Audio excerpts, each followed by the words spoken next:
8월 16일 맥체인 짧은 묵상입니다. 오늘 말씀 사무엘상 7장, 8장, 로마서 6장, 예레미야 45장, 시편 20편, 21편입니다. 오늘은 하나님의 도우심으로 라는 제목으로 짧은 묵상을 나누겠습니다. 사무엘상 7장에서 하나님이 우레를 바라여 블레셋을 어지럽게 하지요. 오늘은 어떻게 일이 벌어졌는지, 어떻게 이스라엘이 하나님의 도우심으로 승리할 수 있게 되었는지 살펴보십시다. 본문에서 이스라엘의 시작은 나빴습니다. 우상숭배가 끊이지 않았기 때문입니다. 이스라엘이 우상숭배라고 해서 그들이 철저하게 하나님을 외면했다는 의미는 아닙니다. 이스라엘은 하나님을 완전히 버린 적이 없습니다. 다만 양다리 걸치면서 여러 신 중에 하나로 여겼던 것이 곧 그들의 우상숭배였습니다. 마찬가지로 우리가 하나님을 섬긴다고 하면서 다른 신은 섬기지는 않지만 하나님 외에 의지하는 것들이 있다면 이 또한 우상숭배가 되는 것입니다.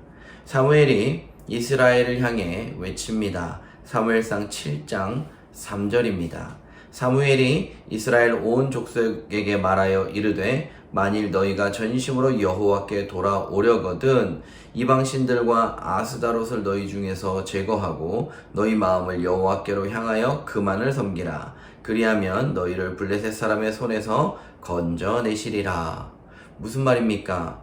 블레셋으로부터 고통받는 이유가 우상 때문이라는 것이고, 이 고통에서 벗어나기 위해 여호와 하나님의 도우심을 구한다면 이방신들과 아스다롯을 제거하라는 명령입니다.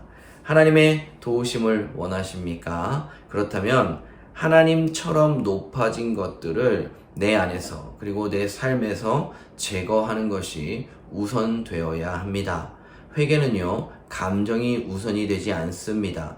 죄의 자리로부터 벗어나는 실천과 죄가 되는 것들을 끌어내는 결단이 우선되어야 하고 그 후에 하나님께 부르짖어야 합니다. 물론 이 순서를 꼭 지켜야 된다는 말은 아니지만 적어도 죄를 제거하는 결단 없는 그저 감정적인 기도는 아무것도 될 수 없다는 의미에서 이해하면 좋겠습니다. 다시 한번 말하겠습니다. 하나님의 도우심을 원한다면 죄를 제거하는 결단이 우선되어야 합니다. 이제 사무엘이 이스라엘을 향해 미스바로 모이라고 합니다. 이스라엘의 회개의 의미로 사무엘이 하나님께 제사를 드리고 기도하기 위함이지요. 사람들이 종일 금식하고 있는데 블레셋이 쳐들어왔다는 소식이 들립니다. 이때조차 이 모든 순간을 하나님께 올려드리기 위해 사무엘은 어린 양 하나를 가져다가 번제를 드리고 하나님께 이스라엘을 위해 부르짖습니다. 10절입니다.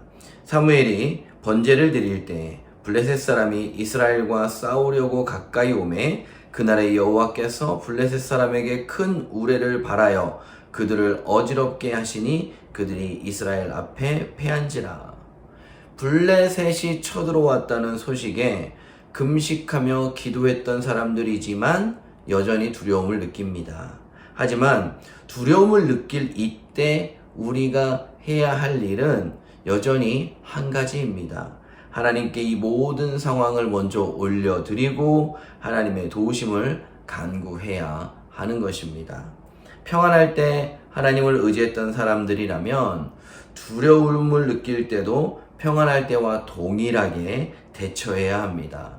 조급할 때도 평안한 마음으로, 두려울 때도 평안한 마음으로 느긋할 수 있어야 합니다. 결국 어느 때라도 하나님께서 도우실 것이기 때문입니다.